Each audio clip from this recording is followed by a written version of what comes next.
Kenny, we are live. How are you? I always look forward to this time every week. Heck yeah. This is going to be a good one. I can feel it. It's been brewing all week.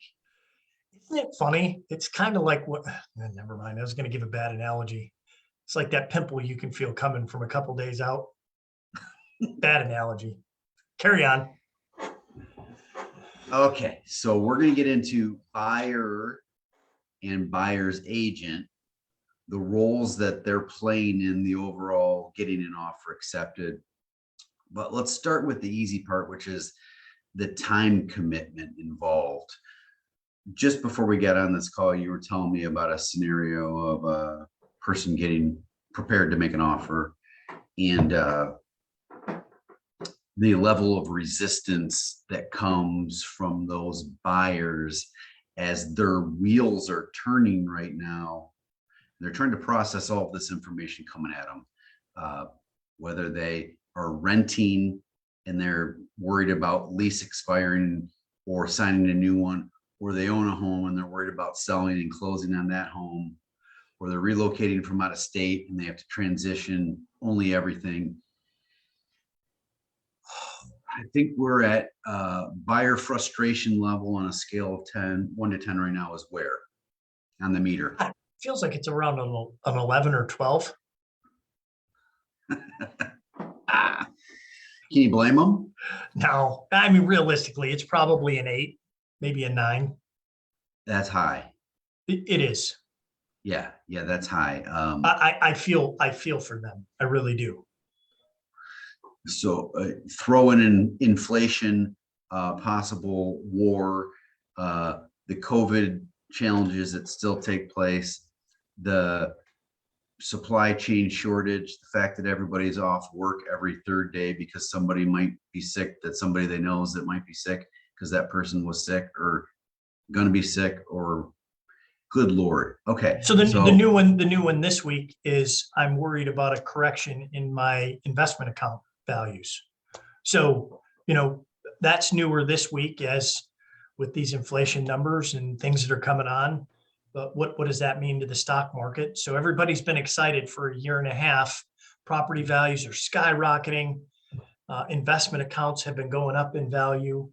And, so that's been the latest one that has caused a little bit of anxiety to go from an 8 to a 9 on the resistance meter. Totally fair. All right. So Sunday, we're all hunkered in watching this Super Bowl, watching the commercials roll through. And then we get to the Quicken Loans Rocket commercial. The Barbie Dream Home. The Barbie Dream Home. Barbie and Ken getting ready to go make their offer. And it's as easy as pressing that button. Instant pre-approval. That is as good as cash, right? They can go out and buy that house. It's that easy. So what are we doing here? What's our point? We talked about this before. The level of customers that we have that are able to borrow but have not yet purchased is the highest it's ever been since you and I have been working together in 25 years. And so that part of that commercial is true, that the easiest, most simple part of this whole home buying process is to get a letter that says you can afford to pay attention. That's true. It's just, that's only the very beginning of this timeline of the emotional roller coaster or pegging the resistance meter to actually take that and be able to get a home secured and close on that transaction.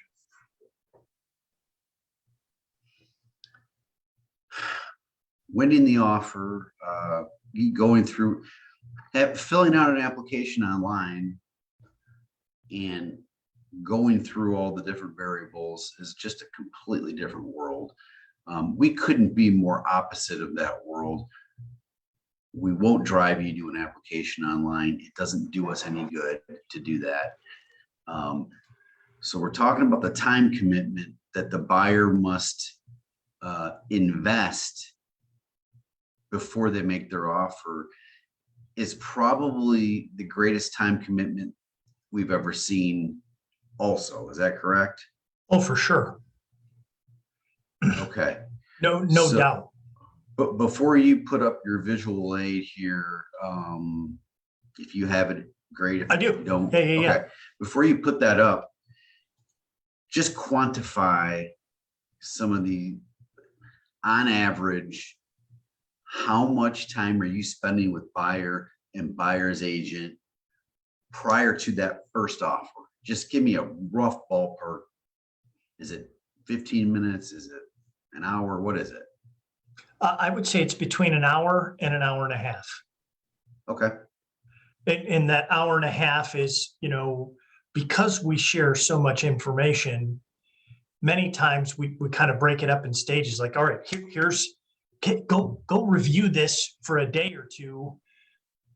As I said, the verbal diarrhea part, I'm like, well, we share so much information. You got to go take it in and come back and say, all right, now I've looked at it. I can actually ask questions or digest it better. So many times there's a couple of those conversations. That's where it can get, between the hour and the hour and a half. They have to sleep on it one or two Oh my or three God. times right now. I keep saying this, they're moving money around like Marty Bird. They got money coming from all these different spots. It's so funny. Yeah. When you start talking about this, then the awareness expands and, oh yeah, well, I can. Yeah. All right. Let's before we get into any tactical stuff, let's take a look at that timeline, just so people can have a level of understanding of what they're getting into here. All right.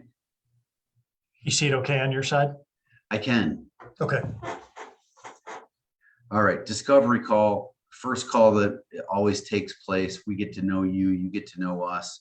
Little introduction to your situation, thoughts on your mind. How long is that taking? That's 15 to 20 minutes. Easy breezy. Yep. Yeah. So it's not only us hearing their story, but it's a little bit of us sharing, what this process will entail, and make sure that that's really what the people are interested in learning about and taking the next step. So minor agreement that we're on the same page, and then away we go. All right, meat and potatoes part here, soft credit pull, current debt structure review, and then our strategy session, which includes loan options. And then at the end of that, the amount that you will be approved for. Give me a feel there. How much time are you spending with these folks? This is a second call after the discovery, correct? Yeah. So the review of the details, that typically takes 30 minutes. So we answer a lot of the questions that people have ready to go.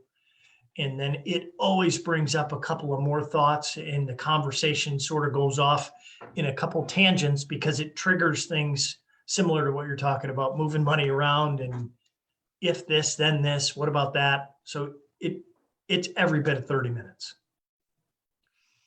Then we get to then we get to a follow-up call after that. That is, again, if that's a 15 to 20 minute conversation there. Again, more things will come out as people are thinking about it. We've had a chance to maybe research a couple other things on our side. And then, we maybe dig a little bit deeper into how to go about winning. Okay, so discovery call typically happens. Mostly there's a day in between, or 2 or 3, Yep. before you get to the meat and potatoes. Then you show them some information, you show them some numbers, you get their wheels spinning, and then they need another day or 2 to process that information. This is the follow-up review strategy, the Yes. review of the strategy. So now you're multiple days into this, and that follow-up review of strategy is where they're peppering you back with additional questions or thoughts that Oh, for sure. they were able to process, correct? Yeah, that and other options. They talk to family members. get some feedback, have some more questions, all good stuff. All right, then we move to, we got to get the buyer's agent involved. They need to know what's going on. They're the point person when it comes to presenting an offer, negotiating an offer, talking to the listing agent, representing your behalf on what it is that you want to do going forward. So they need to be brought in. They're the gatekeeper of your success. Correct. Okay. So now you're armed and you're ready to go look at some homes, right? Heck yeah. Okay, so that could be 1 day, 1 week, 1 month, 2 months. So you So find then something you want to make an it's offer on. right. So some of those details or the conversation points absolutely need to be refreshed. Some of the stuff that we talked about, I got it. But again, when you get to the spot where you see a home that you'd like to make an offer on, the whole conversation changes because it's much more serious and you have facts to put it to instead of hypotheticals. And that conversation needs to be gone through again because now we have some more facts that maybe off a touch on the purchase price, or maybe there's HOA dues that we weren't on another property. And now you've got to figure out, all right, how much is this going to cost me on a monthly basis and cash out of pocket, and try to craft an offer that will be worthy of the seller's attention.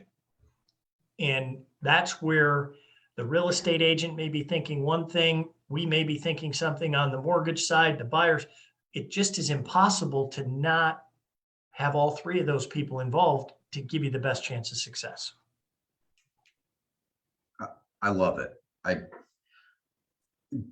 We're going to get this timeline out, this graph for you guys to look at and review. But this is a significant investment in terms of just the overall time it takes to get through all of this and to bring lender, buyer, buyer's agent together so everybody can agree to move forward and there's no surprises. So our biggest challenge that we find right now, okay, let me back up. Where is the resistance coming from the buyer? As you begin these discussions, can you feel it in the discovery call? Does it come out in the meat and potatoes? Or is it after all that and they review it for a week? Where are you getting resistance? Most of the resistance or the anxiety is associated with the whole offer process. And what do I even have a chance to win?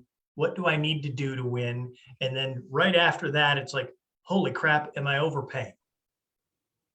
So that's where most of the anxiety or resistance that I see that causes frustration for the buyer when they're in this process. So agents who are watching this, buyers who are watching this, I want you to think about this as you're watching this. Mr. and Mrs. Agent, are you having conference calls with your buyer and the lender? If you're not, you need to start immediately. Mr. or Mrs. Buyer, are you bringing in your agent to be involved in this process with your lender? If you're not, you need to start immediately to have a chance to win and not go out of your mind resisting all the information that's coming at you and basically shutting down. Are you seeing that, Ken, that it's just too much? I can't take it all in. Yeah, we see a lot of that. And that what you're getting at with the conference call with all three parties is it's not intended to, but it's super easy for real estate agents to cause that to be more chaotic than it needs to be because they won't engage with the lender. They don't know the financial details of the borrower like we do. So they're timid in asking certain questions. They go off on tangents that are totally irrelevant. and completely distracting without fact. It's all emotion based. And that's the part that I've seen. It helps the real estate agent calm down and understand what the buyer's really thinking, instead of, this is going to sound terrible, but most real estate agents can talk for 45 minutes without taking a breath and not even realize it. And it's hard in those situations because they're trying to share so much info to really understand what the consumer's feeling. Or they're too timid and soft, instead of just saying, do you realize that we're haggling over $3,000 and it's $14.75 a month? So that's where the perspective that we have has helped calm down both sides. And we can look at that factually, and we just kind of sit back and say, what are you guys thinking? What about this? And then we can share some information to help address it on both sides. Out of 10, how many are winning on the first offer? It's just gut. Less than one. Okay, so this is why the time commitment and investment on your part, the buyer, is needed, and the time commitment and investment on your part as buyer's agent is needed. Nothing's happening overnight. We're not in an environment where you have to be prepped and ready for weeks and or months to get ready to make an offer that will win, because there's too much. All those other factors outside here are basically, it's like it's noise. What did my therapist back about 15 years ago? Mental constipation. Mental constipation. Yes. We have buyers that are mentally constipated. There's just too much information to process, and they can't do that in a quick amount of time. Nobody can right now. So we're stretching it out. We're making it a little bit longer to give them more time to process, ask good questions back and forth, open up the dialogue, so then they can proceed with confidence, as opposed to, I don't know, I'm not sure, this doesn't feel right. Ugh. That's well said. This isn't meant to be doom and gloom.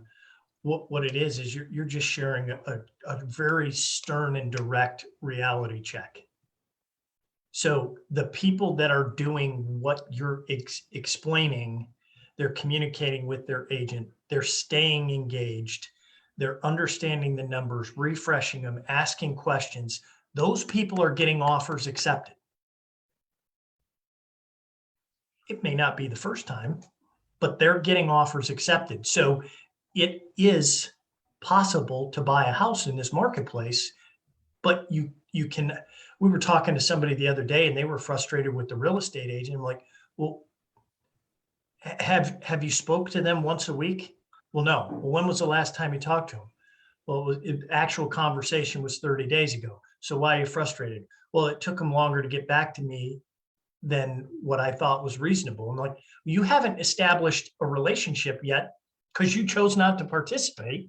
So how can that possibly work? We have a buyer here in Florida where another mortgage company pulled their credit 16 days ago, and they still haven't spoken to the mortgage company. Only text. 16 days, and they've not spoken to the lender. How do you think that's going to go for them? No chance. You can't win that way. Right. Not with that lender. You can't win. We have buyers struggling with the reality check or the very stern or direct questions that you're asking them, and they're not used to being in that spot.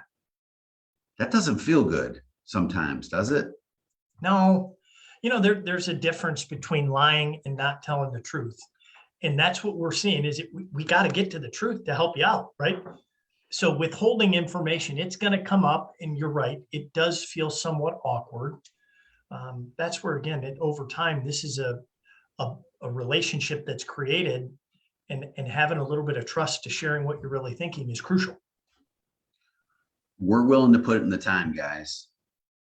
We're willing to help you forever, help you manage those mortgage and financing and housing related questions that you're going to have for the next 10, 20, 30, 40, 50 years. That's what we like to do. We don't like the 20-second online approval. Go out there, get your butt kicked, come back with your tail between your legs going, what happened? And I don't want to do it anymore. I'm good. That's just not a good experience for anybody to go through. Slow it down, take the time, ask questions, sleep on it, ask more questions, sleep on it, ask more questions, and then proceed. That's okay. That's the way that it should be right now. We have record high demand and we have record low inventory. That's not going to change even with the rates popping up to 4%. That's not going to change anytime in the next 6 to 12 months. So this is what you have to do to put yourself in a position to win. Ask us questions, schedule the discovery, spend some time with us. We're going to have conversations very similar. God, the visual aids are crucial. So, you know, that again, back to your share the information, sleep on it, look at it. Less of us talking about it and you digesting it is really been helpful for people to feel more comfortable. It's that awesome. Easy. It is that easy. It's that easy.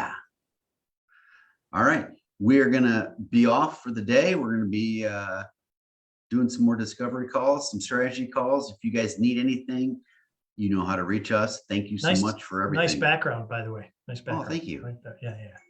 All right. Till next week. See you, bud. See you, Ken. Bye.